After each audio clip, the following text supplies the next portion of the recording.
저한테 공험한 게 없다면서요? 그럼 수술비도 제가 낼 이유 없죠. 저 잘난 며느리들한테 살려달라고 하세요, 꼭? 지분. 단 1%도 필요 없습니다. 시어머니는 만족스런 미소를 지었다. 내가 드디어 내 분수를 깨달았다고 생각한 모양이다. 3명의 형님들이 득의양양한 표정으로 나를 내려다보았다. 그 눈빛에는 조롱이 가득했다. 시집올 때 싸구려 정장이나 걸치고 온 주제에 감히 이 거대한 파이를 나눠 먹을 자격 따위는 없다는 뜻이었다. 하지만 그들은 꿈에도 모를 것이다. 내가 그깟 지분에 관심이 없는 이유는 청담동 금싸라기 땅 전체의 등기부 등본에 적힌 주인이 바로 나, 서은성이기 때문이라는 것을. 시어머니의 암치료비 15억 원, 그건 내가 대납한 돈이었다. 그리고 내일 은행 대출 만기가 돌아온다. 그들은 내게 돈을 갚아야 한다. 원금과 이자를 합쳐 무려 487억 원을. 본격적인 이야기를 시작하기 전에 댓글로 여러분이 어느 지역에서 듣고 계신지 알려주세요. 좋아요와 구독도 잊지 마시고요. 여러분의 응원은 채널이 성장하고 더 흥미로운 이야기를 들려드리는데 큰 힘이 됩니다. 그날 서울의 공기는 유난히 무거웠다. 마치 무언가가 가슴을 짓누르는 것처럼 숨쉬기조차 힘들었다. 나는 5성급 호텔 화장실 파우더룸에 서 있었다. 거울 속의 여자는 밋밋한 베이지색 원피스를 입고 있었다. 흔해 빠진 폴리에스테르 혼방 소재였고 기대는 거의 보이지 않는 실밥 하나가 튀어나와 있었다. 나는 손톱으로 그 실밥을 톡 끊어냈다. 잘린 실오라기가 하얀 대리석 세면대 위로 떨어졌다. 마치 하찮은 먼지 한 톨 같았다. 이 원피스는 지난달 롯데백화점 할인 매대에서 산 것이었다. 정가 48만 원짜리를 할인받아 9만 8천 원에 샀다. 계산원이 바코드를 찍으며 나를 힐끔거렸다. 아마 이상하게 생각했을 것이다. 외제차를 몰고 명품 가방을 맨 여자가 굳이 할인 매대에서 옷을 고르는 모습이 말이다. 그 직원은 몰랐을 것이다. 그 차는 남편 명이었고 그 가방은 결혼할 때 시어머니가 형님 셋에게만 진품을 사주고 내게는 주지 않아 내가 직접 인터넷에서 7만 원 주고 산 짝퉁이라는 사실을. 솜씨가 좋아 웬만해선 가짜인 줄 모르는 물건이었다. 화장실 문이 열리고 대리석 바닥을 울리는 또각또각 하이힐 소리가 가까워졌다. 뒤를 돌아볼 필요도 없었다. 10년 동안 맡아온 지긋지긋한 향기, 샤넬 넘버 5였다. 시어머니는 윤씨 집안 며느리라면 무조건 이 향수를 써야 한다고 규정했다. 정품을 살 돈이 없던 나는 면세점용 샘플에 물을 섞어 옷에 뿌리곤 했다. 어머, 은성아. 등 뒤에서 큰 형님의 목소리가 들렸다. 말꼬리를 길게 느리는 그 말투는 마치 말 안 듣는 강아지를 부르는 것 같았다. 거울을 통해 큰 형님이 다가오는 게 보였다. 그 뒤로 둘째 형님과 셋째 형님이 따르고 있었다. 세 사람은 디자인은 같지만 색상만 다른 샤넬 트위드 정장을 입고 있었다. 큰 형님은 검은색, 둘째는 남색, 셋째는 와인색이었다. 조명 아래서 은은하게 빛나는 원단은 딱 봐도 이번 시즌 신상품이었다. 난 또 동서가 오늘 늦는 줄 알았네. 큰 형님이 내 옆으로 와 거울 속의 나를 위아래로 훑어보았다. 오늘은 어머님 칠순 잔치잖아. 정재계 회장 사모님들이 다 모이는 자리인데 혼자 왔어? 준혁 도련님은? 연회장에서 손님들 맞이하고 있어요. 내가 대답했다. 아, 그래? 큰 형님은 묘한 감탄사를 내뱉으며 내 옷을 쓱 만져보았다. 엄지와 검지로 원단을 비비적거리며 말했다. 은성아, 이 옷 동대문에서 산 거니?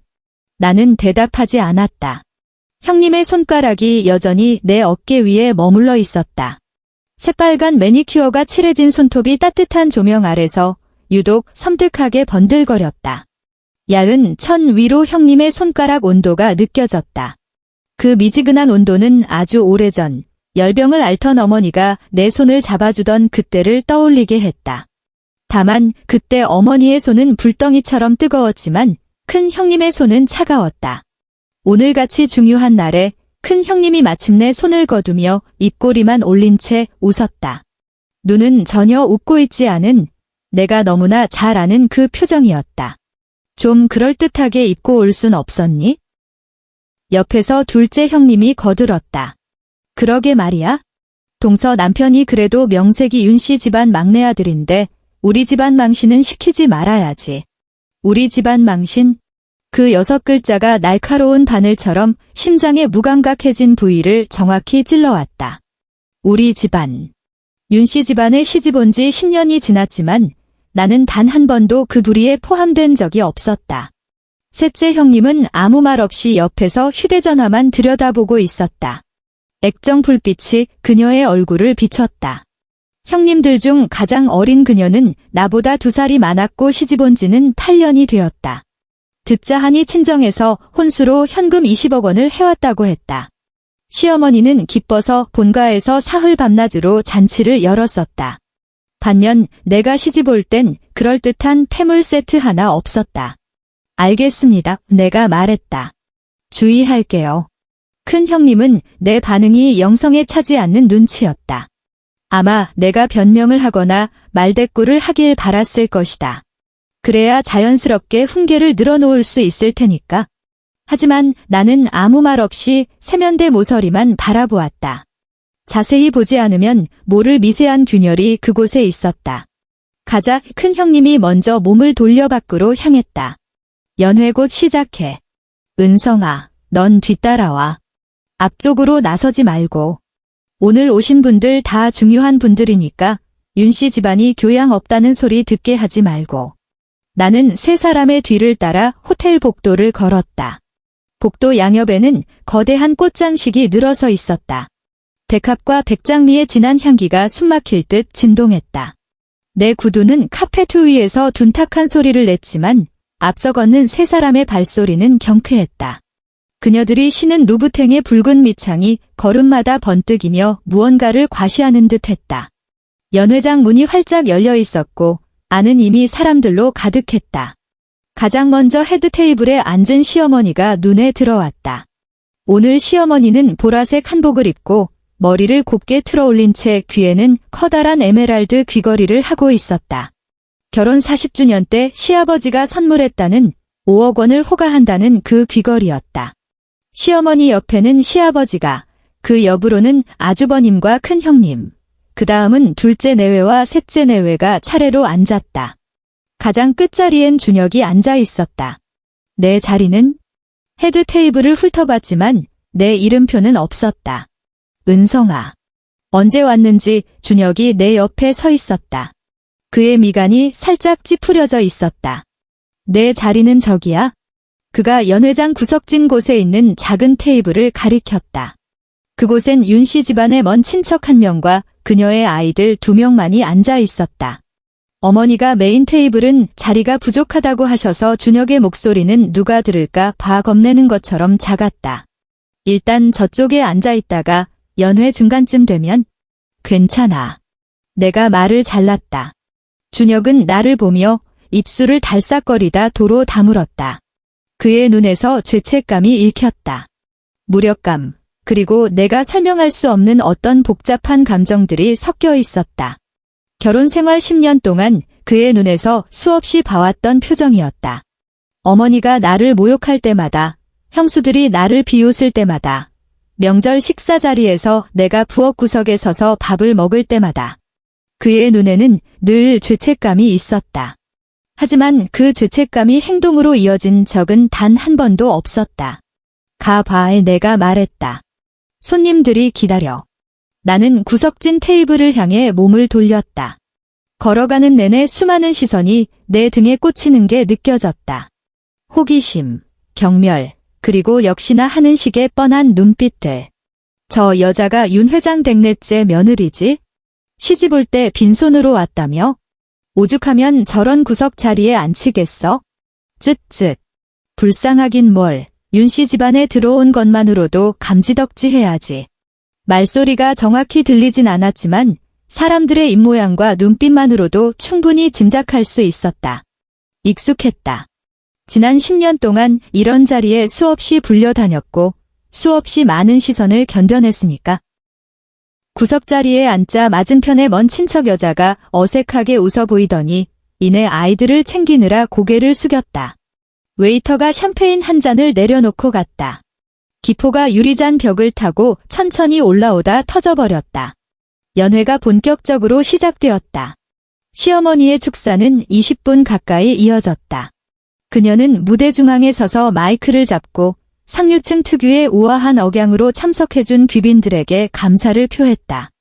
조명이 쏟아지자 한복의 광택이 화려하게 흘렀고 그 순간만큼은 그녀가 진짜 귀족 부인처럼 보였다. 바쁘신 와중에도 제7순 잔치에 참석해주신 여러분께 깊은 감사를 드립니다. 윤그룹이 오늘날까지 올 수 있었던 건 여기 계신 여러분의 덕분입니다. 나는 구석에 앉아 기계적으로 접시 위에 스테이크를 썰었다. 스테이크는 이미 차갑게 식어 있었다. 칼날이 고기 섬유질을 파고들 때마다 뻣뻣한 저항감이 느껴졌다. 붉은 육즙이 배어나와 하얀 도자기 접시 위로 번져갔다. 그리고 오늘 이 자리를 빌려 한 가지 중대 발표를 하려 합니다. 시어머니의 목소리가 갑자기 엄숙해졌다. 장내가 순식간에 조용해졌다. 나는 고개를 들어 무대를 바라보았다. 윤그룹 회장의 아내로서 저는 우리 사업을 어떻게 계승할지 늘 고민해왔습니다. 시어머니가 비서에게 서류 봉투를 건네받으며 말을 이었다. 오늘 저는 여러분이 증인으로 계신 이 자리에서 제 명의의 개인 지분을 우리 며느리들에게 분배하고자 합니다. 장내가 술렁이기 시작했다. 웅성거리는 소리가 파도처럼 밀려왔다. 헤드 테이블에 앉은 형님들의 표정이 보였다. 큰 형님은 애써 점잔을 빼고 있었지만 입꼬리가 실룩거리는 걸 감추지 못했고 둘째와 셋째 형님은 서로 눈을 마주치며 흥분을 감추지 못했다. 큰 며느리, 시어머니가 서류를 펼쳐 읽었다. 12%. 큰 형님이 자리에서 일어나 청중을 향해 우아하게 허리를 숙였다. 복권에 당첨된 사람처럼 환한 얼굴이었다. 둘째 며느리 10%. 둘째 형님도 벌떡 일어나 인사를 했다. 동작이 큰 형님보다 더 과장되어 있었다. 셋째 며느리 8%. 셋째 형님은 일어설 때 손까지 떨고 있었다. 나는 나이프와 포크를 내려놓고 시어머니가 내 이름을 부르기를 기다렸다. 하지만 시어머니는 입을 다물었다. 그녀는 서류를 탁 덮어 비서에게 건네더니 연 회장을 한번 쓱 훑어보았다. 그녀의 시선은 정확히 내가 앉은 구석 자리에 꽂혔다. 그리고 1초도 머물지 않고 바로 거두어들였다. 넷째 며느리는 제외합니다. 그녀의 목소리는 깃털처럼 가벼웠다. 마치 아주 사소한 일을 언급하는 듯 했다. 시집올 때 혼수 한 푼 해오지 않았고 지난 10년간 회사에 기여한 바도 없으니까요. 지분은 주지 않겠습니다. 와 하는 웃음소리가 터져나왔다. 비웃음이 사방에서 밀려와 나를 떠미는 것 같았다. 큰 형님이 입을 가리고 크크대는 소리, 하객들이 수군거리는 소리, 내 옆을 지나가던 웨이터들이 일부러 목소리를 낮춰 떠드는 소리가 들렸다. 윤 회장 댁 넷째 며느리, 빈티 난다 했더니 역시나 혼수도 없이 지분을 바라는 건 도둑놈 신보지. 시어머니 말이 맞아. 기여한 게 없는데 뭘 바래? 나는 꼼짝도 하지 않았다. 내 손은 여전히 테이블 위에 놓여 있었고 나이프와 포크는 접시 양옆에 가지런히 놓여 있었다. 표정 변화는 없었다. 냉정을 유지하려 애쓰는 게 아니라 어떤 표정을 지어야 할지 잊어버렸기 때문이었다. 그때 누군가 내 손을 덥석 잡았다. 어느새 준혁이 메인 테이블에서 달려와 내 옆자리에 앉아 있었다. 그의 손은 뜨거웠고 축축하게 젖어 있었다. 꽉 잡은 소나귀 힘이 떨리고 있었다. 은성아 그의 목소리가 떨렸다. 내가 어머니한테 말씀드릴게. 방금 하신 말씀 취소하시라고. 그가 벌떡 일어나려 했다.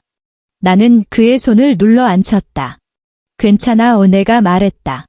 준혁이 붉어진 눈시울로 나를 바라보았다. 은성아, 미안해. 정말 미안해. 괜찮다고 했어. 나는 다시 한번 말하며 그의 손을 내 손에서 떼어냈다. 자리로 돌아가. 사람들이 쳐다보잖아. 준혁은 움직이지 않았다. 무대 위에서 다시 시어머니의 목소리가 울렸다. 은성아. 장내가 다시 찬물을 끼얹은 듯 조용해졌다. 너는 감사할 줄 알아야 한다. 시어머니가 마이크에 대고 말했다. 자비로운 척하는 그 역겨운 표정으로 나를 내려다보고 있었다. 우리 윤 씨 집안에 며느리로 들어온 것만으로도 너에겐 과분한 복이니까. 나는 고개를 들어 그녀와 눈을 맞췄다. 그리고 웃었다. 그것은 예에 바르고 품위 있으며 윤 씨 집안 며느리로서 마땅히 지어야 할 미소였다. 거울 앞에서, 욕실에서, 그리고 밤새 홀로 온 뒤에 수없이 연습했던 바로 그 미소였다. 네, 어머님, 내가 말했다. 감사합니다. 시어머니의 표정이 순간 굳어졌다.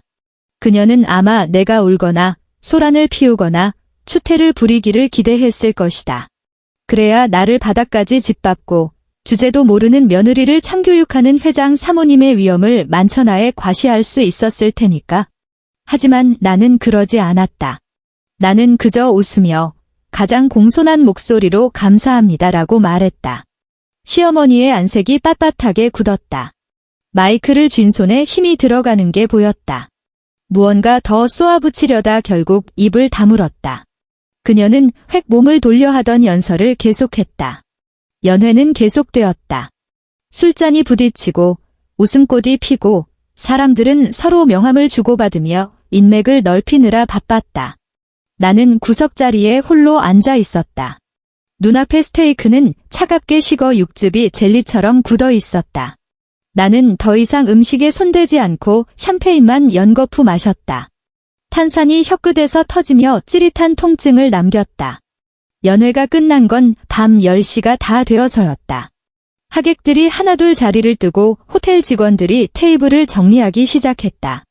나는 연회장 구석에 서서 가족들에게 둘러싸인 준혁을 바라보았다. 아주버님이 준혁의 어깨를 두드리며 앞으로 집안일에 신경 좀 써라 같은 소리를 하고 있었고, 시어머니는 큰 형님과 농담을 주고받으며 웃음을 터뜨렸다. 아무도 이쪽을 보지 않았다. 나는 가방을 챙겨 조용히 측문으로 빠져나왔다. 호텔 복도는 고요했다. 방금 전까지의 소란이 꿈이었던 것처럼 적막했다. 내 구두 굽소리만이 텅 빈 복도를 울렸다. 복도 끝에 통유리 창이 있었다. 창밖으로 서울의 야경이 펼쳐져 있었다. 수많은 빌딩, 쉴 새 없이 반짝이는 네온사인, 강물처럼 흐르는 자동차 불빛들. 이 높이에서 내려다보니 모든 게 장난감 모형처럼 작게 보였다. 나는 창가에 서서 차가운 유리에 이마를 댔다. 서늘한 냉기에 몸이 부르르 떨렸다. 가방 속에서 휴대전화가 진동했다. 꺼내보니 병원에서 걸려온 전화였다. 서은성님 되십니까? 주치의의 목소리였다. 윤 여사님 수술 전 검사 결과가 나왔습니다. 수술 일정 확정과 대납해 주시기로 한 병원비 입금 시기를 확인하려고 전화드렸습니다. 알고 있습니다. 내가 말했다. 그 15억 원은 익명으로 처리하신다고 하셨고 환자분 본인은 모르고 계십니다. 계속 비밀로 유지해 드릴까요? 나는 잠시 침묵했다. 아니요. 네. 나는 창밖의 야경을 응시하며 차분하게 말했다. 윤 여사님의 암치료비 15억 원 대납건, 송금 취소합니다. 수화기 너머에서 긴 침묵이 흘렀다. 보호자님, 윤 회장 사모님 수술이 당장 다음 주인데 입금이 안 되면 수술 진행이. 알고 있습니다. 나는 의사의 말을 자르고 휴대전화를 귀에서 살짝 떼었다. 유리창에 비친 내 모습이 보였다. 창백하고 지친 얼굴, 눈동자엔 아무런 감정도 담겨 있지 않았다. 그 기여도 유 높은 며느리 셋한테 달라고 하세요. 나는 전화를 끊고 휴대전화를 가방에 넣었다. 창밖의 도시는 불을 밝힌 채 으르렁거리는 거대한 짐승 같았다. 나는 청소부가 복도 청소를 시작할 때까지 그 자리에 박제된 듯 서 있다가 마침내 발길을 돌렸다. 그날 밤 나는 시댁으로 돌아가지 않았다. 차를 몰고 한남동의 고급 아파트 단지로 향했다. 지하 주차장에 차를 세우고 전용 엘리베이터를 타고 펜트하우스 층으로 올라갔다. 이 아파트는 내가 3년 전 매입한 곳이었다. 150평 규모의 개인 테라스가 딸린 곳이었다. 인테리어는 내가 직접 설계했다. 군더더기 없는 미니멀한 화이트 톤, 탁 트인 통유리 창. 문을 열자 현관 센서 등이 부드럽게 켜졌다. 신발장 문을 열자 수십 켤레의 구두가 나를 반겼다. 루부탱, 지미추, 마놀로 블라닉, 로저 비비의 한 켤레에 수백만 원을 호가하는 구두들이 항온항습 기능이 갖춰진 진열장 안에 예술품처럼 놓여 있었다. 나는 이것들을 단 한 번도 신어본 적이 없었다. 윤씨 집안의 그 수많은 파티와 모임, 명절 때마다 나는 언제나 동대문에서 산 9만 8천 원짜리 구두만 신었다. 모두가 나를 혼수 한 푼 없이 시집아 남편, 그늘에 기생하는 불쌍한 여자로 여기도록 만들었다. 코트를 벗어 옷걸이에 걸고 침실로 들어갔다. 한쪽 벽면을 가득 채운 드레스룸에는 최고급 브랜드의 옷들이 걸려 있었다. 샤넬, 디올, 프라다, 생로랑 모두 시즌 신상이었고 개중에는 한정판도 있었다. 역시 한 번도 입지 않은 옷들이었다. 나는 침대 끝에 걸터 앉아 구두를 벗었다. 발 뒤꿈치에 물집이 2개나 잡혀 있었다. 하나는 이미 터져 투명한 진물이 피와 섞여 배어 나오고 있었다. 붉은 피가 가느다란 실선처럼 피부를 타고 흘러내렸다. 상처를 닦아내지 않았다. 그대로 침대에 쓰러지듯 누워 천장을 올려다보았다. 티끌 하나 없는 순백색 천장이 거대한 도화지처럼 펼쳐져 있었다. 그 하얀 공간 위로 오늘 시어머니가 내뱉은 말이 환청처럼 울려 퍼졌다. 넷째 며느리는 제외합니다. 시집 올 때 혼수 한 푼 안 해왔고 회사에 기여한 바도 없으니까요. 기여한 바가 없다라. 나는 눈을 감고 쓴웃음을 지었다.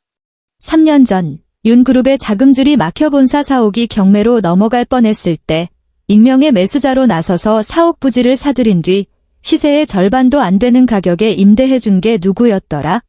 2년 전 시어머니가 암 진단을 받고 표적 항암 치료를 시작했을 때 보험도 안 되는 그 비싼 약값을 전부 익명으로 대납해준 건 누구였고 1년 전 셋째 삼촌 회사가 금융사기를 당해 길바닥에 나앉게 생겼을 때 마지막 순간에 10억을 꽂아줘서 부도를 막아준 건 또 누구였지?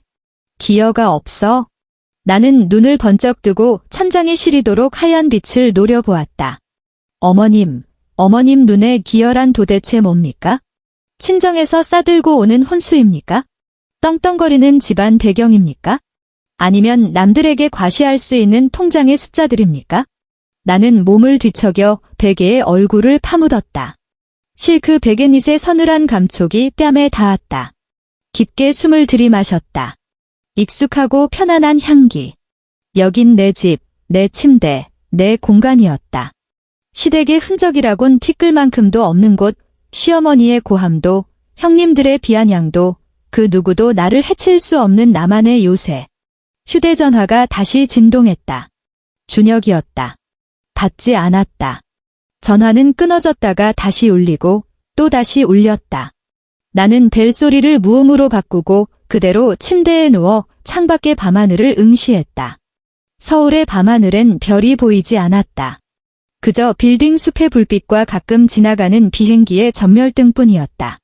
저 멀리 반짝이는 불빛들이 마치 다른 세상의 신호처럼 느껴졌다. 얼마나 지났을까?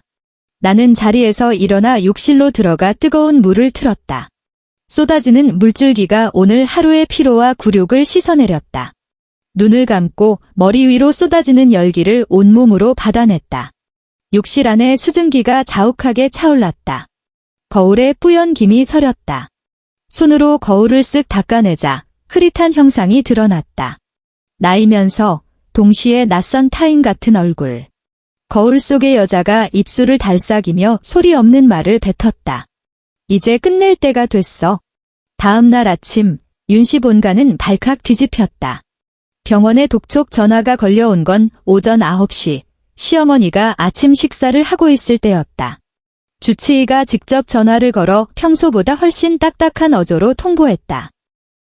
윤 여사님, 표적 항암제 치료 비용 총 15억 3천만 원. 원래 익명의 후원자가 대납하기로 되어 있었으나 방금 전 입금 취소 통보를 받았습니다. 결제는 어떻게 진행하시겠습니까? 사흘 내로 입금이 안 되면 수술 일정을 전면 재검토해야 합니다. 시어머니는 얼어붙었다.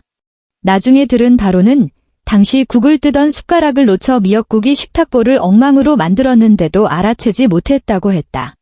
익명의 후원자라니 시어머니의 목소리가 떨렸다. 그게 무슨 소리예요? 난 그 돈, 우리 큰애 회사에서 처리한 줄 알았는데 식탁 맞은편에 앉아있던 아주버님이 멍한 표정으로 고개를 저었다. 어머니, 저는 그런 돈 낸 적 없는데요. 어머니 개인 비상금으로 하시는 줄 알았죠? 시어머니는 숟가락을 내려놓았다. 얼굴빛이 흑빛으로 변해가고 있었다. 이 모든 건 나중에 준혁이 내게 말해준 것이었다. 밤새 전화를 받지 않자 그는 아침 일찍 내 아파트로 차를 몰고 왔다. 보안요원이 그를 막아섰고 인터폰으로 10분 넘게 사정한 끝에야 겨우 올려보내 주었다. 은성아. 그는 거실에 서서 한 번도 본 적 없는 이 낯선 공간을 둘러보았다. 눈동자가 지진이라도 난 듯 흔들리고 있었다. 여기가 내 집이야? 내 집이야. 나는 소파에 앉아 따뜻한 우유 가든 머그잔을 감싸 쥐고 있었다. 3년 전에 샀어. 3년 전. 하지만 우린 그의 목소리가 목구멍에 걸렸다. 3년 전이면 우리 결혼 7년 차였다. 그 7년 동안 나는 시댁의 좁디 좁은 문간방에 살면서 빨래하고 밥하고 청소하며 시어머니의 호출에 5분 대기조로 살았다. 형님들의 무료 가정부 노릇을 하면서 말이다. 그런데 이 아파트, 수십억 원을 호가하는 이 집의 존재를 나는 그에게 철저히 숨겼다. 은성아, 이 준혁이 내 맞은편 소파에 털썩 주저앉았다. 눈가가 붉게 충혈되어 있었다. 그 15억 내가 낸 거였어? 나는 우유잔을 내려놓고 고개를 끄덕였다. 왜 말 안 했어? 그가 거의 비명을 지르듯 말했다. 어머니가 어떻게 너한테 그러실 수가 있어? 말했어도 달라지는 건 없었을 거야. 내가 담담하게 말했다. 뭐? 말했어도 소용없었을 거라고. 나는 그를 똑바로 쳐다봤다. 당신이 뭘 바꿀 수 있는데? 당신 어머니가 어제 뱉은 그 말들 주워 담게 할 수 있어? 사람들 앞에서 나한테 사과하게 만들 수 있어?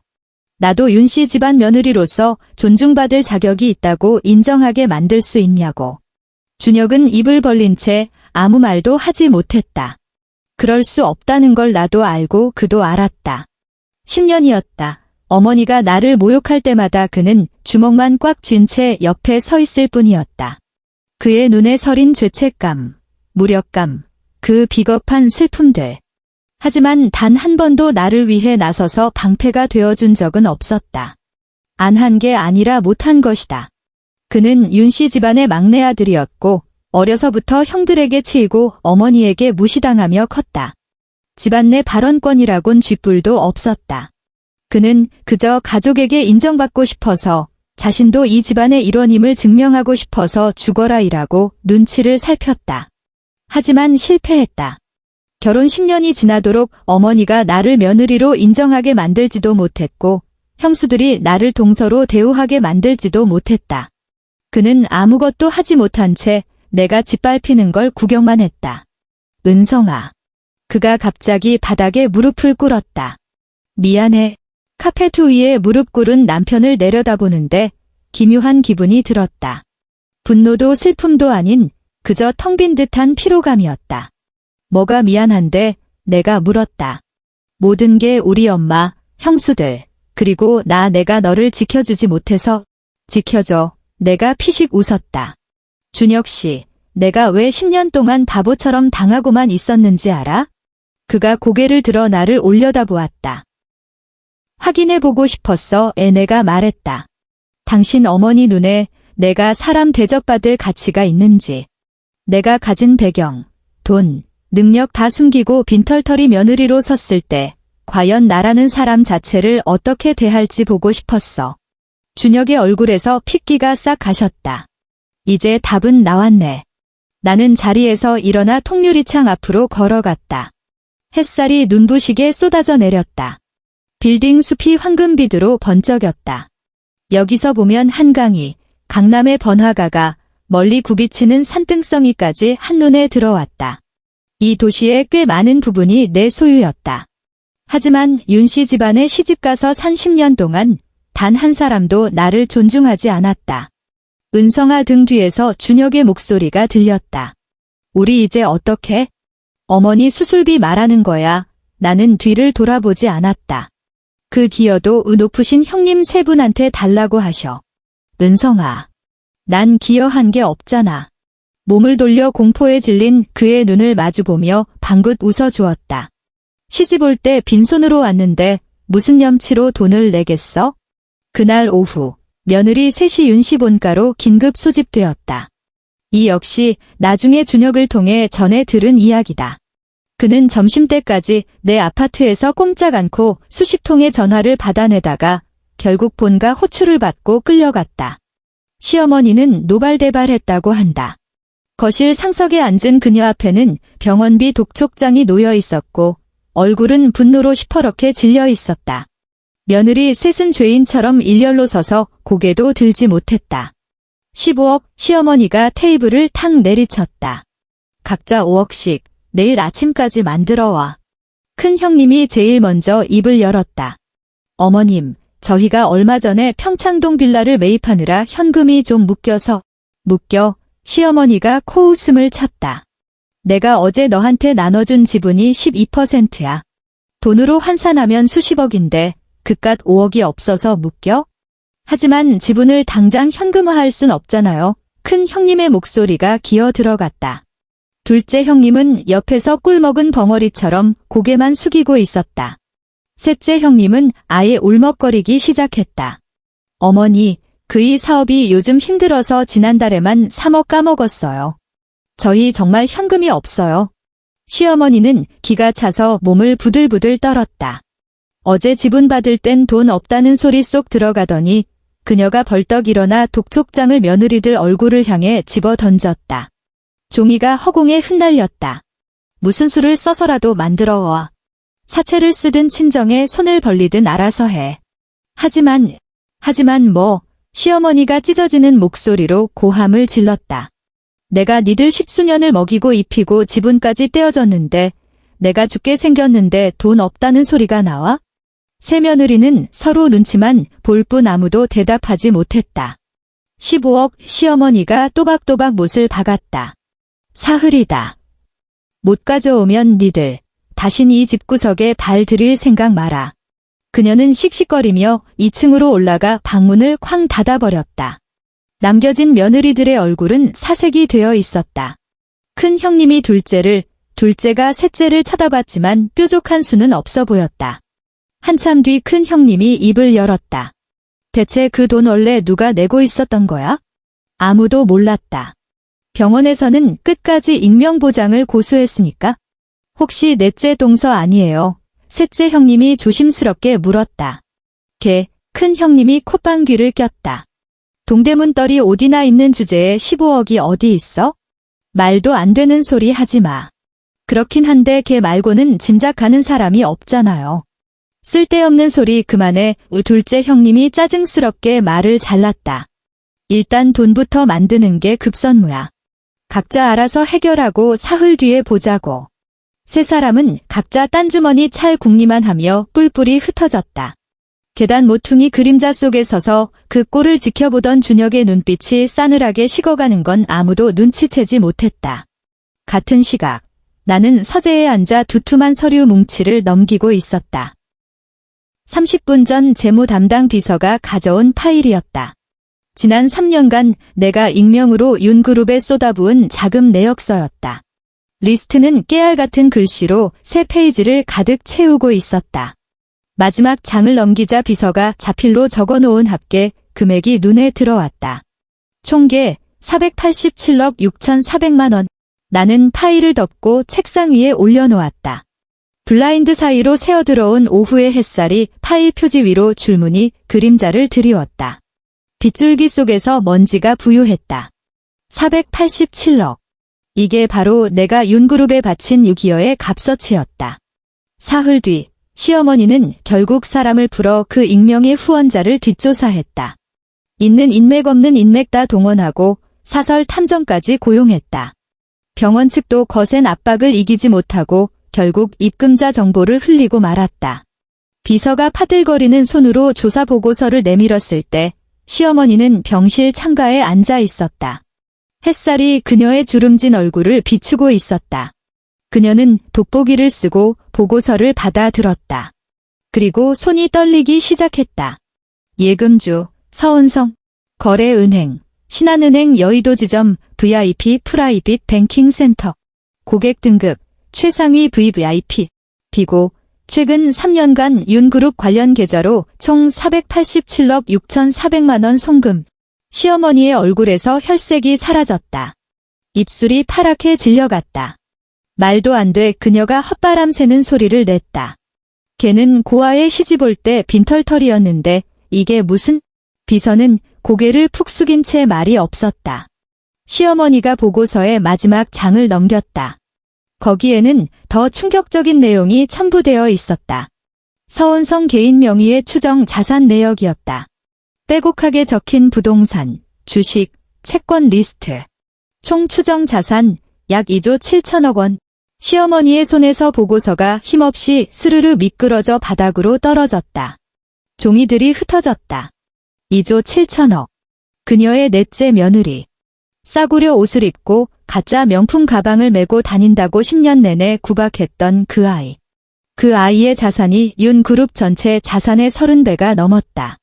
소문은 발보다 빨랐다. 누가 흘렸는지 몰라도 다음 날 서울 상류층 사교계에는 온갖 버전의 소문이 돌기 시작했다. 들었어. 윤 회장네 넷째 며느리가 알고 보니 성아그룹 숨겨진 상속녀래. 뭐? 그 구박받던 며느리가? 자산이 수조 원대라던데? 세상에, 그럼 윤 회장 사모는 여태 굴러들어온 복을 걷어찬 거야? 지금 그 집안 초상집 분위기래. 며느리들이 매일같이 그 여자 집 앞에 가서 빈다던데? 나는 그런 소문 따위 신경 쓰지 않았다. 그저 아파트에 틀어박혀 성아그룹에 밀린 결제, 서류들을 처리했다. 비서가 매일 서류를 가져오고 다시 가져갔다. 준혁에게서는 매일 전화가 왔지만 거의 받지 않았다. 어쩌다 받아도 그는 수화기 너머에서 침묵만 지킬 뿐 무슨 말을 해야 할지 모르는 것 같았다. 일주일 후 윤 씨 본가로 내용 증명 한 통이 배달되었다. 배달원은 검은 양복을 입은 30대 남자였다. 금태 안경을 쓴 그는 감정 없는 얼굴로 시어머니에게 봉투를 건넸다. 서은성님의 법률 대리인 자격으로 전달해 드립니다. 시어머니는 덜덜 떨리는 손으로 봉투를 뜯었다. 내용은 간단 명료했다. 1. 서은성 본인이 지난 3년간 윤그룹에 지원한 자금 일체, 총 487억 6,400만 원의 즉각적인 반환을 요구함. 상환 기한은 30일. 2. 윤그룹 본사 사옥 부지의 실소유주는 서은성임. 다음 달부터 임대료를 주변 시세에 맞춰 월 2억 3천만 원으로 인상함. 3. 서은성이 개인 신용으로 보증선 120억 원 규모의 은행 대출 만기가 이달 말 도래함. 윤그룹은 새로운 보증인을 세우거나 원리금 132억 원을 전액 상환할 것. 4. 이 기한 내 이행되지 않을 경우 법적 절차에 따라 강제 집행 및 압류를 진행하겠음.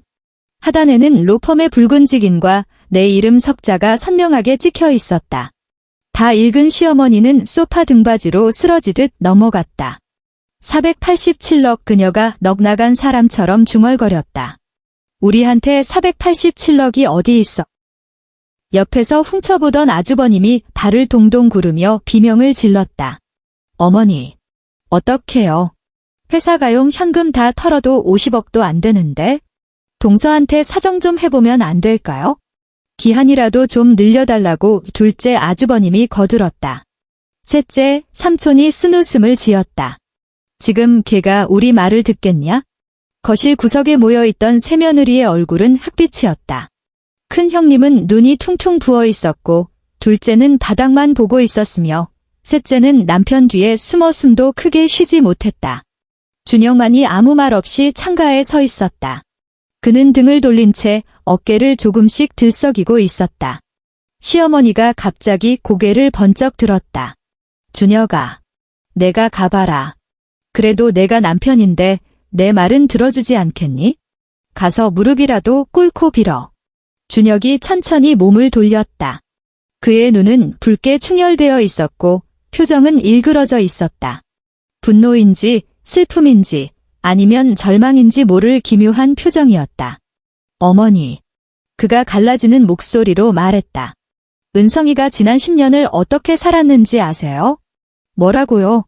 은성이가 매일 새벽 5시에 일어나서 온 가족 아침밥 차린 건 아세요? 혼자서 그 많은 빨래 다 하고 이 넓은 집 구석구석 청소한 건 아시냐고요? 이 집에서 은성이가 마음 편하게 밥 한 끼 먹어본 적 없다는 거 알고는 계세요? 시어머니는 멍한 표정으로 입을 다물었다. 시집 왔을 때 어머니가 그러셨죠. 궁상맞은 애라 식탁에 앉을 자격도 없다고.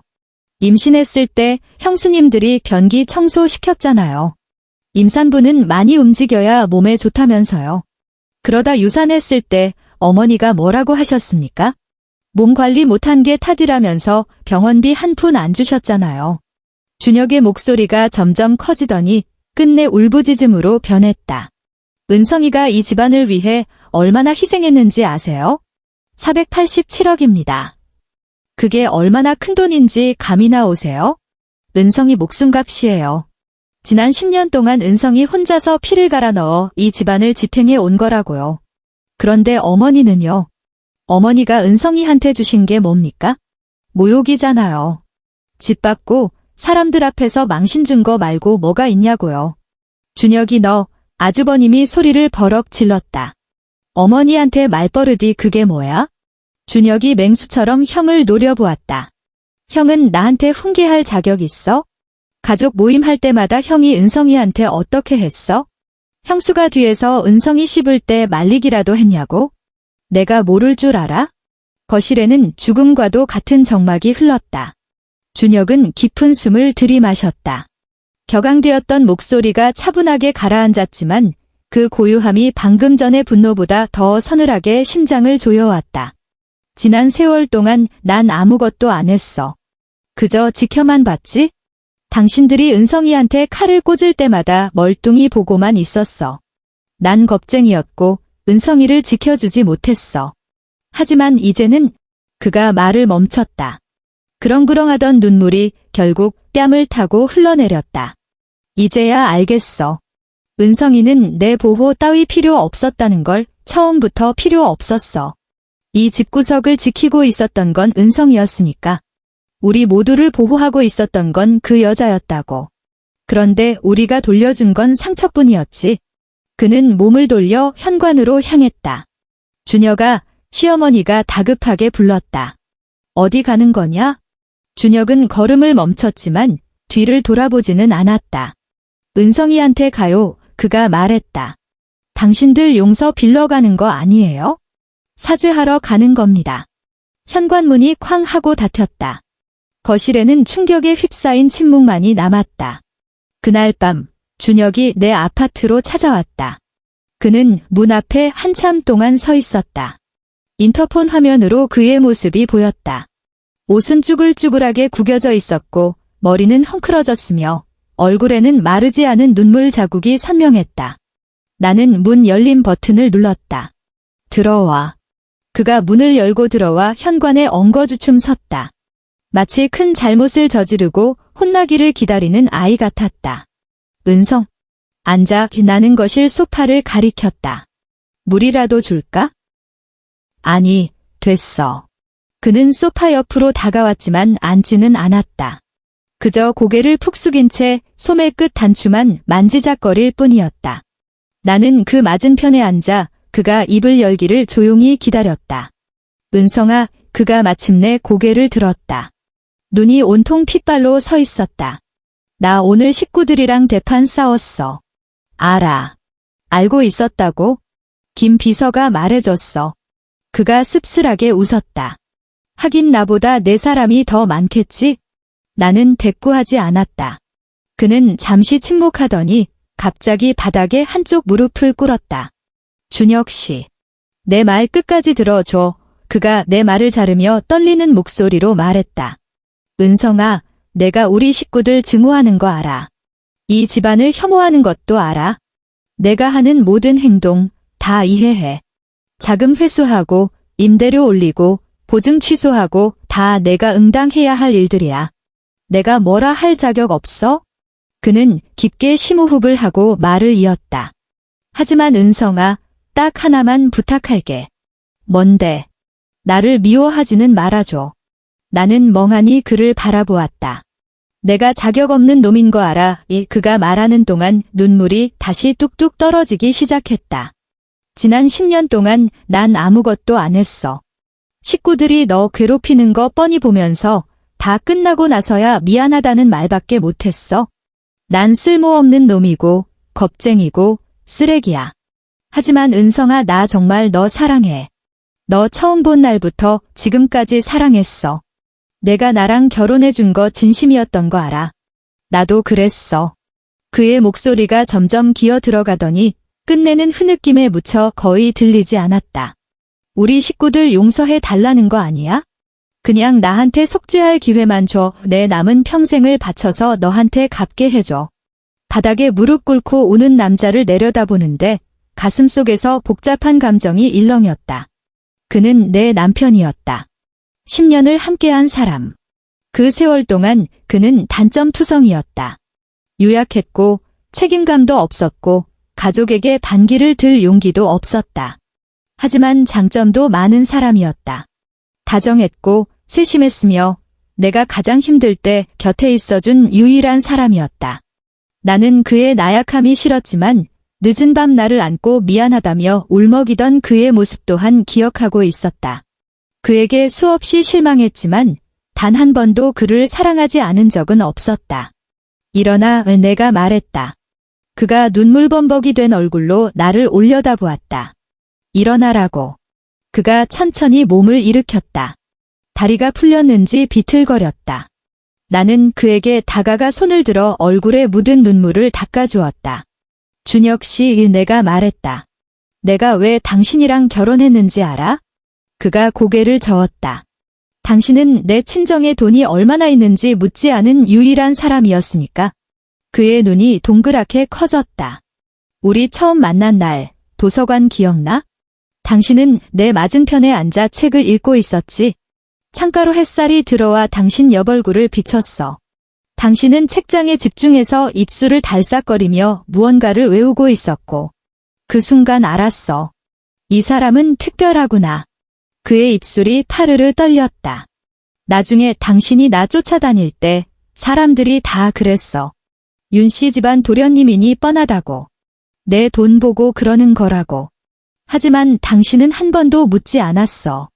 그저 매일 아침 샌드위치 사다 주고 비 오면 우산 씌워주고 시험 기간엔 도서관에서 같이 밤새워줬지.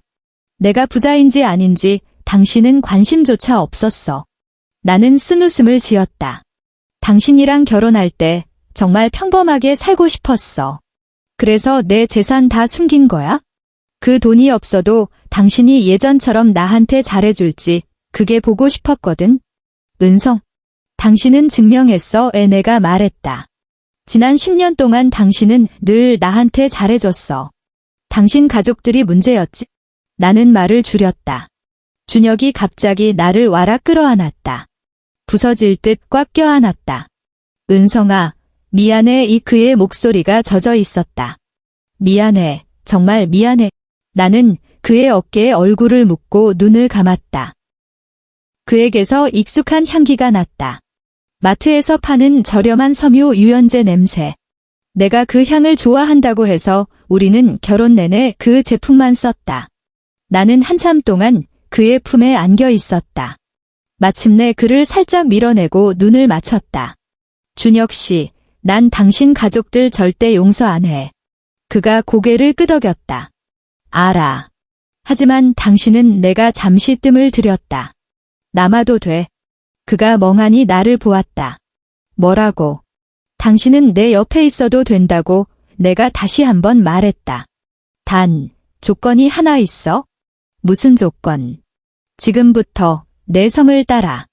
그는 입을 벌리고 무언가 말하려다 결국 아무 말도 하지 못했다. 그는 그저 고개를 세차게 끄덕였고 눈에서 다시금 눈물이 왈칵 쏟아졌다. 알겠어. 그렇게 할게. 일주일 후 윤 씨 집안의 법원 소환장이 날아들었다. 나는 재산 보전 처분을 신청하고 윤그룹의 모든 해외 계좌를 동결시켰다. 이 소식이 퍼지자 은행들도 빚 독촉을 시작했다. 세 군데 은행이 연명으로 공문을 보내 한 달 내로 대출 원리금 전액을 상환하지 않으면 강제 집행에 들어가겠다고 통보했다.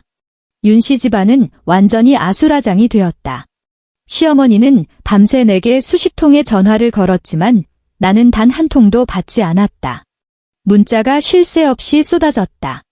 처음엔 협박과 저주더니 나중엔 애원과 읍소로 바뀌었고 갈수록 비굴해졌다.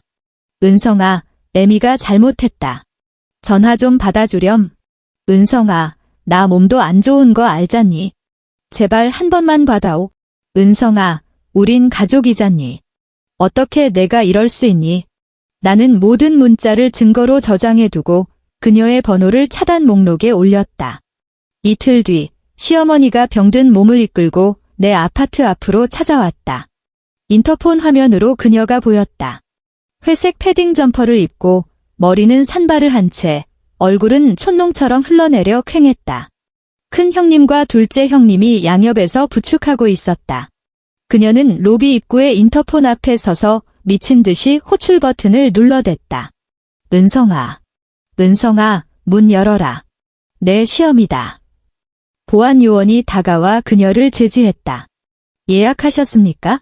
서 대표님께서 예약 없는 손님은 일절 만나지 않겠다고 하셨습니다. 시어머니는 잠시 멍하니 있다가 이내 폭발했다. 예약이라니. 내가 시험이야. 윤 씨 집안 며느리라고. 내가 내 며느리 보겠다는데 내가 뭔데 막아? 보안 요원은 사무적인 말투로 대답했다. 죄송합니다만 서 대표님께서는 시어머니 같은 건 안 계신다고 하셨습니다. 시어머니의 얼굴이 백지장처럼 하얗게 질렸다. 뭐라고? 서 대표님껜 시어머니가 없다고 하셨습니다. 보안 요원이 같은 말을 반복하며 손으로 밖을 가리켰다. 돌아가십시오. 안 그러면 경찰 부르겠습니다. 이놈이 시어머니가 부들부들 떨며 보안 요원의 코앞에 삿대질을 했다. 너 내가 누군지 알아? 윤그룹 회장 사모님이야. 감히 누구한테 이래라 저래라야? 보안 요원이 피식 웃었다. 그 웃음에는 명백한 조소가 담겨 있었다. 윤그룹 회장 사모님요. 그가 건물 외벽에 붙은 명패를 가리켰다. 이 건물은 서 대표님 개인 소유입니다. 여기선 그분이 법이고 주인입니다. 시어머니가 그의 손가락을 따라 고개를 돌렸다. 명패에는 이렇게 적혀 있었다. 소유주 서은성, 관리 성아 자산관리 주. 그녀의 표정이 완전히 무너져 내렸다. 옆에서 큰 형님이 발을 동동 굴렀다. 어머님, 일단 가요. 난 못 간다. 시어머니가 며느리의 손을 뿌리치고 유리문어 매달렸다. 쾅쾅, 문을 두드리는 소리가 요란했다. 은성아, 서은성 이 나쁜 년아. 나와. 은혜도 모르는 배은망덕한 년. 우리 윤씨 집안이 널 10년을 걷어 먹였는데 내가 감히 우리한테 이럴 수 있어? 나는 창가에 서서 블라인드 틈새로 그 광경을 내려다보았다. 시어머니의 고함은 10층 높이까지 올라오지 못하고 허공에서 흩어졌지만 입모양과 광기 어린 몸짓만은 선명하게 보였다. 보안 요원이 무전기에 대고 무언가 말했다. 10분 뒤 경찰차 한 대가 아파트 입구에 멈춰섰다. 경찰관 2명이 내려 시어머니를 차에 태웠다. 끌려가면서도 그녀는 발악하며 내 이름을 불러댔다. 은성아, 서은성, 너 내가 가만 안 둬. 천벌 받을 거야. 경찰차가 멀어지고 로비 앞은 다시 고요해졌다. 나는 창가에서 등을 돌려 책상 위 서류로 시선을 옮겼다. 그 다음은 형님들 차례였다. 셋이 번갈아 가며 읍소하러 찾아왔다. 가장 먼저 온 건 큰 형님이었다. 그녀는 사람을 시켜 미리 방문 요청서를 보냈고 정식 절차를 밟아 면담 시간을 잡았다. 나는 내 회사 대회의실에서 그녀를 만나기로 했다. 그날 그녀는 검은색 정장을 입고 화장은 완벽하게, 머리는 흐트러짐 없이 올린 채 나타났다. 눈 밑에 짙은 다크서클만 아니었다면 여전히 기세등등한 윤씨 집안 장손 며느리처럼 보였을 것이다. 그녀는 들어오자마자 내게 90도로 허리를 숙였다. 은성아, 형님이 사과하러 왔다. 나는 상석에 앉아 김이 모락모락 나는 커피잔을 만지작거렸다. 앉으세요. 맞은편 의자를 턱짓으로 가리켰다. 그녀는 자리에 앉아 무릎 위에 두 손을 다소곳이 모았다. 예전에 그 거만함은 온데간데 없었다. 은성아, 형님이 그동안 너한테 잘못한 게 많다. 그녀의 목소리가 미세하게 떨렸다. 내가 원망하는 거 알아? 하지만 우리 그래도 가족 아니니? 나는 대답 없이 그녀를 응시했다. 형님이 예전에 너한테 섭섭하게 한 거, 그녀가 말을 이었다. 다 어머님이 시켜서 그런 거야? 너도 알잖아. 우리 집안에서 어머님 말 거역하면 어떻게 되는지. 나도 어쩔 수 없었어. 어쩔 수 없었다고요. 내가 마침내 입을 열었다. 목소리는 차분했다. 제가 싸구려 옷 입는다고 비웃은 것도 어머님이 시킨 겁니까? 가족 모임 때마다 저 구석자리에 처박아 둔 것도 어머님이 시키셨고요. 뒤에서 혼수 없다고 험담하고 다니신 것도 다 어머님이 시켜서 하신 거냐고요. 큰 형님의 안색이 변했다. 은성아, 그게... 형님, 내가 말을 잘랐다. 하나만 묻죠. 뭘? 10년 전 제가 윤 씨 집에 처음 인사드리러 갔던 날 형님이 거실에서 사람들 다 듣게 그러셨죠. 저런 빈티 나는 애가 감히 우리 윤 씨 집안 문턱을 넘다니. 그 말 기억하십니까? 큰 형님의 얼굴이 창백해졌다. 그날은 제 결혼식 피로연이었고 친척들 다 모인 자리였어요. 내가 말을 이었다. 형님은 그 말을 뱉고 아주 즐겁게 웃으셨죠. 마치 제가 무슨 오물이라도 돼서 윤 씨 가문의 명예를 더럽히기라도 하는 것처럼. 은성아, 그건 내가 철없어서. 8년 전 제가 첫 아이 가졌을 때 형님이 변기 청소시키셨죠. 임산부는 걸레질을 해야 애가 잘 나온다고. 그날 저 화장실에 쭈그려 앉아서 3시간 동안 타일 닦았어요. 그날 밤부터 하혈 시작했고 다음날 아이 잃었습니다. 큰 형님의 입술이 파랗게 질려 떨리기 시작했다. 5년 전 셋째 형님 출산했을 때 형님이 저보고 산바라지 하라고 부르셨죠. 넷째, 동서로서 당연한 도리라고요. 저 병원에서 한 달 동안 쪽잠 자면서 기저귀 갈고 미역국 끓이고 다 했습니다. 그런데 제 생일날 형님들은 셋째 형님 축하한다고 케이크 자르고 선물 주고 하느라 제 생일은 까맣게 잊으셨죠. 은성, 작년 설날 어머님이 손주들 세뱃돈 주실 때 형님들 아이들은 인당 100만 원씩 받았죠. 준혁 씨랑 저는 아이가 없어서 못 받았고요. 근데 형님이 가시면서 몰래 저한테 10만 원 쥐어주셨죠. 동서는 애도 없어서 서러울 텐데 이거라도 썩 그 10만 원. 저 아직 가지고 있습니다. 나는 서랍에서 봉투 하나를 꺼내 테이블 위에 올려놓았다. 그 10만 원입니다. 원금에 이자까지 쳐서 10만 500원 넣었습니다. 가져가세요. 큰 형님은 봉투를 바라보며 굳어버렸다. 은성아, 난 그런 뜻이 아니라. 무슨 뜻인지 알아요. 내가 말했다. 형님은 항상 제가 가난하고 불쌍해서 윤 씨 집안에 안 어울린다고 생각했잖아요. 그래서 적선하듯 푼돈 쥐어주면서 본인은 관대하다고 착각하고 싶었겠죠. 하지만 형님은 단 한 번도 저를 가족으로 생각한 적 없어요. 단 한 번도요. 나는 자리에서 일어나 그녀에게 다가가 내려다보았다. 형님, 가서 어머님께 전하세요. 서은성은 그 어떤 사과도 안 받습니다. 윤그룹이 저한테 빚진 487억, 10원짜리 하나까지 다 받아낼 겁니다. 못 갚으시면 내가 입꼬리를 비틀어 차갑게 웃었다. 법원에서 뵙죠? 큰 형님의 얼굴이 완전히 무너져 내렸다. 무언가 말하려 입을 벙긋거렸지만 목소리가 나오지 않았다. 나는 인터폰 버튼을 눌렀다. 김비서, 손님 배웅해. 문이 열리고 김비서가 들어와 정중하게 밖을 가리켰다. 큰 형님은 멍하니 서 있다가 비틀거리며 문 쪽으로 걸음을 옮겼다. 나가기 직전 그녀가 갑자기 뒤를 돌아보았다. 눈시울이 붉어져 있었다. 은성아, 제발 부탁한다. 그녀의 목소리는 갈라져 있었다. 우리 정을 봐서 안 되면 준혁 도련님을 봐서라도 내 남편이잖아. 남편이 집안 망하는 꼴 보게 할 순 없잖니. 준혁 씨요. 내가 코웃음을 쳤다.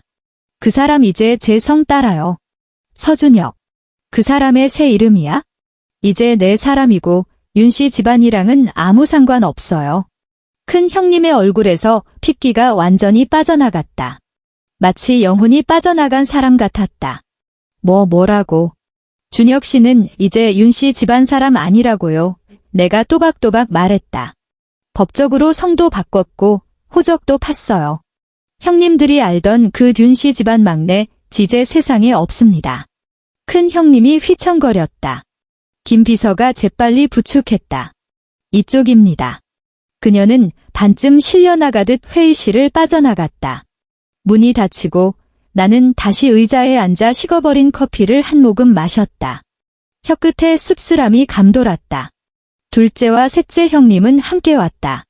예약도 없이 회사 로비로 쳐들어왔다. 보안 요원들이 막아서자 몸싸움까지 벌이며 밀고 들어왔다. 두 사람은 내 사무실 앞까지 달려와 바닥에 무릎을 꿇고 대성통곡을 했다. 은성아, 문 좀 열어줘. 우리가 이렇게 빈다. 동서, 제발 한 번만 살려줘. 우리 진짜 돈 없어.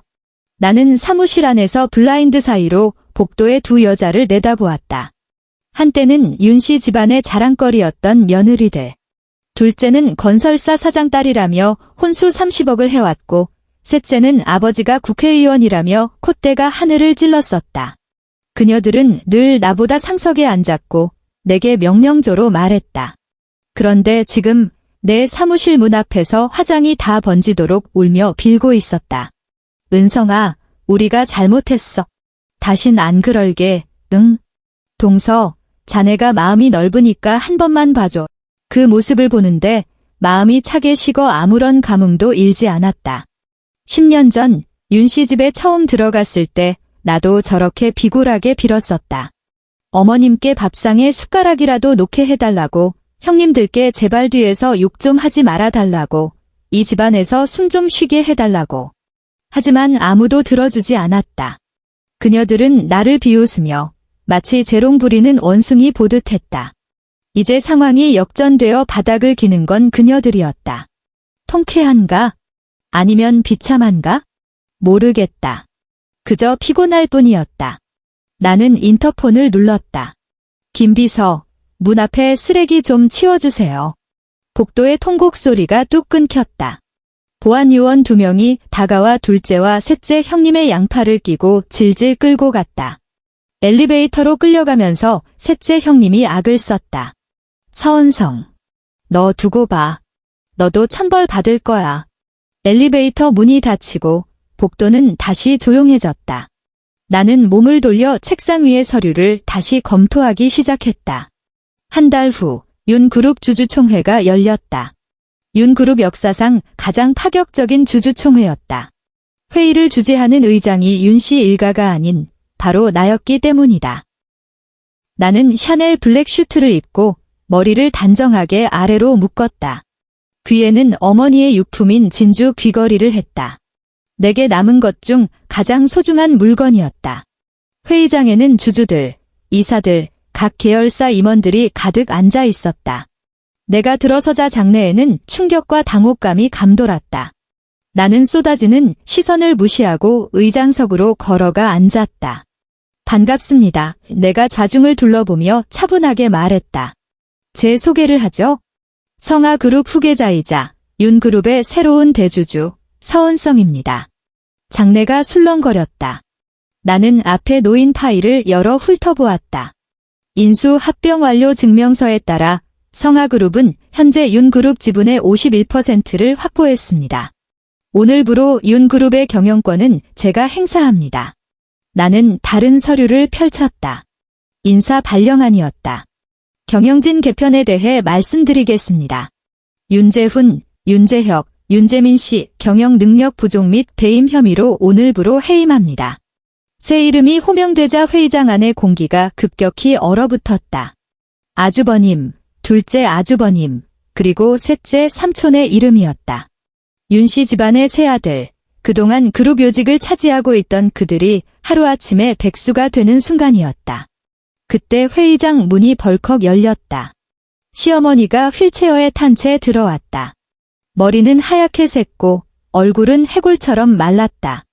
암투병과 지난 한 달간의 스트레스가 그녀를 갉아먹었다. 하지만 눈빛만은 여전히 도끼로 이글거리고 있었다. 윤 회장 사모로서의 마지막 자존심인 듯 했다. 은성아, 그녀가 앙상한 손가락으로 나를 가리켰다. 이 배은망덕한 거사. 나는 미동도 하지 않고 그녀를 바라보았다. 우리 윤씨 집안이 널 걷어줬어. 먹여주고 입혀주고 상류층 물 먹게 해줬더니 윤씨 집안 아니었으면 넌 아무것도 아니야. 넌 근본 없는 고아의 천한 것일 뿐이라고. 회의장에 있던 사람들이 모두 숨을 죽이고 고개를 숙였다. 나는 김 비서에게 눈짓했다. 김 비서가 태블릿 PC를 조작하자 회의장 스피커에서 녹음된 음성이 흘러나왔다. 시어머니의 목소리였다. 저런 빈티 나는 애가 감히 우리 윤씨 집안 문턱을 넘어? 임신. 쳇, 뱃속의 애가 우리 넷째 씨인지 누가 알아? 넷째 며느리는 제외해. 혼수 한 푼 안 해왔잖. 그 천한 년이 뭔데 지분을 줘? 윤씨 집안 그늘 없이 지가 밖에서 얼마나 잘 사나 두고 보자고. 마지막 문장은 어제 시어머니가 병실에서 악을 쓰며 한 말이었다. 나는 병실에 미리 도청 장치를 해두었다. 녹음이 끝나자 회의장에는 정막만이 감돌았다. 시어머니의 얼굴이 분노에서 공포로 다시 흑빛 절망으로 바뀌었다. 나는 자리에서 일어나 그녀에게 걸어갔다. 한때 나를 발밑에 벌레 보듯 했던 여자를 내려다보았다. 어머님 일부러 그 호칭을 썼다. 목소리는 얼음장처럼 차가웠다. 혼수 없는 며느리는 지분받을 자격 없다셨죠? 나는 가방에서 서류 뭉치를 꺼내 그녀의 무릎 위로 던졌다. 이게 제 혼수입니다. 성아그룹 지분 30%, 청담동 빌딩 6채, 제주도 리조트, 그리고 지금 이 사옥까지. 나는 허리를 숙여 그녀와 눈높이를 맞췄다. 제가 시집 오던 날, 제 자산이 윤씨 집안 전 재산의 100배였습니다. 자, 이제 깁고리를 비틀어 웃었다. 자격이 좀 됩니까? 시어머니의 턱이 덜덜 떨렸다. 입을 뻐끔거렸지만 아무 소리도 내지 못했다. 주름진 뺨 위로 눈물이 흘러내려 무릎 위 서류를 적셨다. 뒤따라 들어와 바닥에 주저앉아 있던 형님들의 얼굴은 백지장이 되어 있었다. 그녀들은 이제야 깨달았다.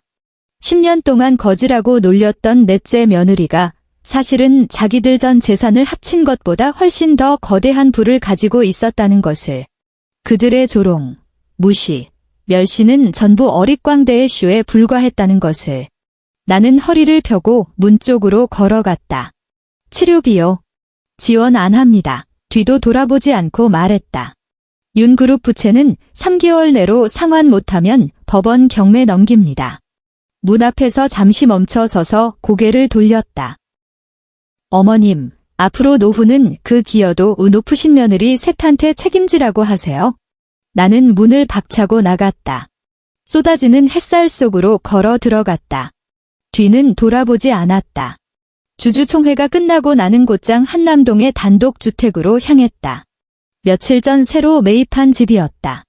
5층짜리 건물에 개인 정원과 수영장이 딸려 있었다. 현대적이고 심플한 인테리어, 사방이 통유리라 햇살이 집 안 깊숙이 들어왔다. 준혁이 문 앞에서 나를 기다리고 있었다. 그는 평범한 흰 셔츠에 청바지, 운동화 차림이었다. 머리는 부스스했고 눈 밑은 퀭하니 며칠 잠을 못 잔 얼굴이었다. 은성아, 그가 다가왔다. 어떻게 됐어? 끝났어. 왜 내가 말했다. 그가 잠시 멍하니 있다가 긴 한숨을 내쉬었다. 끝난 거야? 응. 나는 집 안으로 들어가 현관 선반 위에 가방을 내려놓았다. 집은 아직 텅 비어 있었다. 가구도 없이 거실 구석에 나와 준혁의 짐이 담긴 종이 상자 몇 개만 덩그러니 놓여 있었다. 준혁이 따라 들어와 문을 닫았다. 은성아, 그가 머뭇거렸다. 나 할 말 있어? 뭔데? 그가 주머니에서 꼬깃꼬깃한 종이 한 장을 꺼내 내밀었다. 펴보니 사직서였다. 그리고 그 뒤엔 상속 포기 각서가 붙어 있었다. 이게 뭐야? 사직서야. 그가 말했다. 윤그룹에선 이미 나왔어. 그리고 이건 상속 포기 각서. 윤씨 집안 아들로서 받을 유산 전부 포기하겠다는 거야? 나는 서류와 그의 얼굴을 번갈아 보았다. 은성아, 내가 너한테 우리 가족 용서해달라고 할 자격 없는 거 알아? 그의 눈시울이 붉어졌다. 이제 나 진짜 빈털털이야. 직업도 없고 돈도 없고 집안 배경도 없어 가진 건 나라는 놈 하나뿐이야. 그가 고개를 들어 내 눈을 똑바로 쳐다보았다. 은성아, 이런 나라도 받아줄래? 나는 그를 바라보았다. 창으로 들어온 햇살이 그의 얼굴에 얼룩덜룩한 그림자를 만들었다. 그의 눈에는 불안과 두려움, 그리고 모든 걸 건 사람의 절박함이 담겨 있었다. 10년이었다. 그 세월 동안 내 곁에 있어준 유일한 사람. 비겁했고, 무능했고, 시댁 식구들 앞에서 내 편 한 번 들어주지 못했던 사람. 하지만 밤마다 무너지는 나를 안아주고 시어머니한테 혼나고 오면 눈물 닦아주며 미안해라고 말해주던 유일한 사람. 그는 내 남편이었다. 내가 사랑했고 지금도 여전히 사랑하는 사람. 나는 한참 동안 그를 보았다. 그리고 작게 한숨을 내쉬었다. 준혁 씨, 내가 말했다. 머리 좀 빗고 수염도 좀 깎아? 내일 구청 가서 신고하자. 그가 멍한 표정을 지었다. 뭐? 혼인 신고 다시 하자고. 내가 옅게 웃었다. 어차피 성도 바꿨잖아. 호적도 아예 파서 우리 쪽으로 옮겨와. 그의 눈에서 눈물이 주르륵 흘러내렸다. 그가 와락 달려들어 나를 끌어안았다.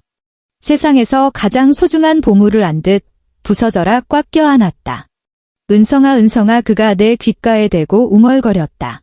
고마워, 정말 고마워. 나는 눈을 감고 그의 어깨에 머리를 기대었다.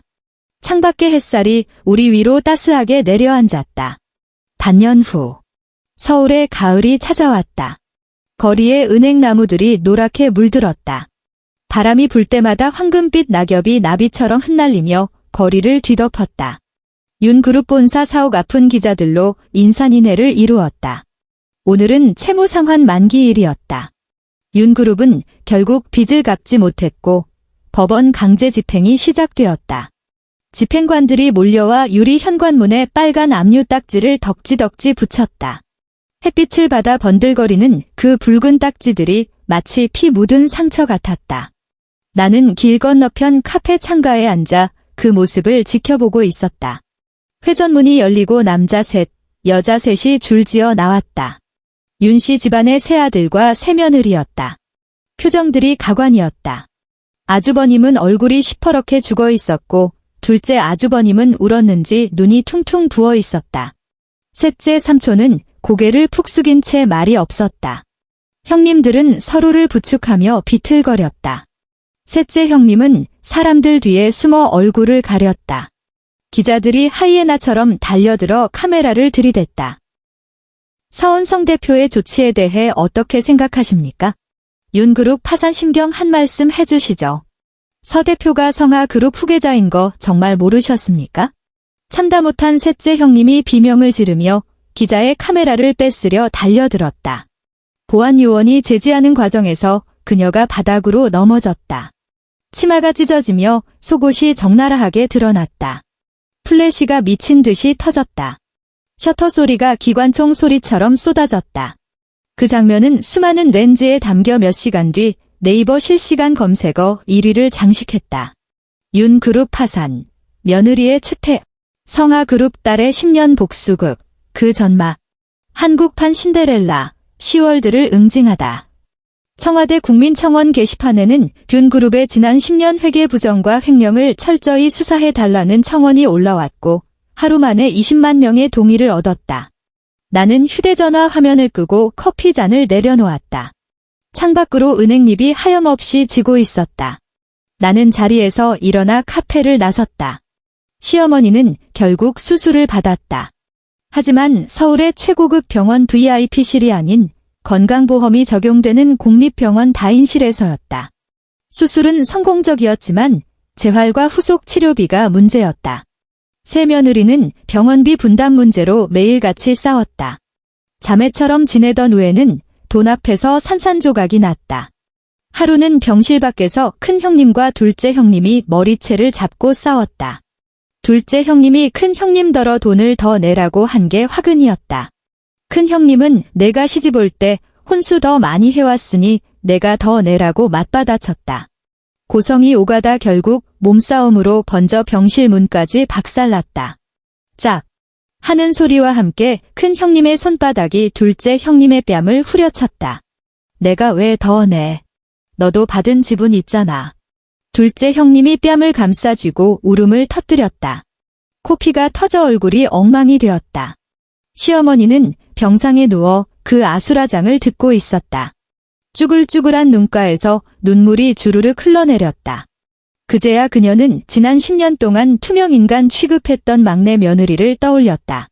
단 한 번도 눈길 주지 않았던 아이, 사람들 앞에서 모욕 주고 짓밟았던 그 아이. 자신의 목숨을 구해준 것도, 윤그룹을 지탱해온 것도, 이 집안을 위해 가장 많이 희생한 것도 바로 그 아이였다. 그런데 자신이 그 아이에게 준 건 오직 상처뿐이었다. 시어머니는 고개를 돌려 창밖을 보았다. 공립병원의 칙칙한 회색벽과 빨래 건조대에 앉은 참새 몇 마리뿐이었다. 최고급 1인실도 24시간 간병인도 비싼 수입 항암제도 없었다. 그곳엔 건강보험으로 커버되는 죽지 않을 만큼의 치료만이 존재했다. 시어머니가 눈을 감으며 흐느꼈다. 은성아, 애미가 잘못했다. 다시 1년이 지났다. 인천공항 VIP 라운지. 나와 준혁은 창가에 앉아 활주로를 이동하는 비행기를 바라보고 있었다. 우리는 파리로 떠난다. 준혁은 그곳에 있는 프랑스계 회사 아시아 마케팅 담당자로 취직했다. 월급은 예전만 못하지만 우리 세 식구가 평범하게 살기엔 충분했다. 내 배는 살짝 불러 있었다. 둘째 아이였다. 10년 전 잃어버린 첫 아이의 상처는 내 마음 깊은 곳에 묻어두었다. 이제 내 안에서 자라는 새 생명과 함께 나는 비로소 그 아픈 과거를 놓아줄 수 있었다. 준혁의 휴대전화가 울렸다. 그가 화면을 확인하더니 표정이 굳어졌다. 누구야? 내가 물었다. 어머니, 그가 휴대전화를 내게 건넸다. 수백 통의 부재중 전화 끝에 온 문자였다. 준혁아, 애미가 잘못했다. 은성이 좀 바꿔줄 수 없니? 애미가 은성이가 보고 싶군. 문자를 보는데 묘한 기분이 들었다. 보고 싶다고? 10년 동안 그녀는 단 한 번도 나를 보고 싶어 한 적이 없었다. 그녀가 보고 싶어 했던 건 내가 윤씨 집안에 가져다줄 이득뿐이었다. 모든 걸 잃고 나서야 나를 찾는다니? 이걸 뭐라고 해야 할까? 나는 피식 웃으며 휴대전화를 준혁에게 돌려주었다. 준혁 씨, 내가 말했다. 비행기 곧 이륙해. 준혁은 나를 보며 무언가 말하려다 입을 다물었다. 나는 그의 손에서 휴대전화를 가져와 비행기 모드로 바꿨다. 그리고 그의 손을 잡고 어깨에 머리를 기댔다. 눈을 감았다. 창밖으로 활주로가 멀어지고 있었다. 서울의 윤곽이 점처럼 작아졌다. 나를 짓밟았던 도시, 내 눈물을 삼켰던 그 지옥 같은 집. 이제 나와는 상관없는 곳이었다. 비행기가 구름 위로 솟구쳤다. 창으로 들어온 햇살이 따스했다. 나는 눈을 뜨고 끝없이 펼쳐진 하얀 구름 바다를 보았다. 새로운 인생처럼 눈부셨다. 배 위에 손을 올리자 아이의 태동이 작게 느껴졌다. 준혁 씨, 내가 속삭였다. 파리 도착하면 우리의 이름부터 짓자. 뭐로 할까? 잠시 생각했다. 서별이라고 하죠? 서별. 서원성의 별. 어머니가 내게 주신 이름의 의미. 세상에서 가장 다정한 이름. 준혁이 내 손을 꽉 잡았다. 그래. 서별. 좋다. 비행기는 구름 위를 미끄러지듯 날아가며 서울을 저만치 밀어냈다. 나는 눈을 감고 입가에 옅은 미소를 띄었다. 모든 게 끝났다. 그리고 모든 게 이제 막 시작되었다.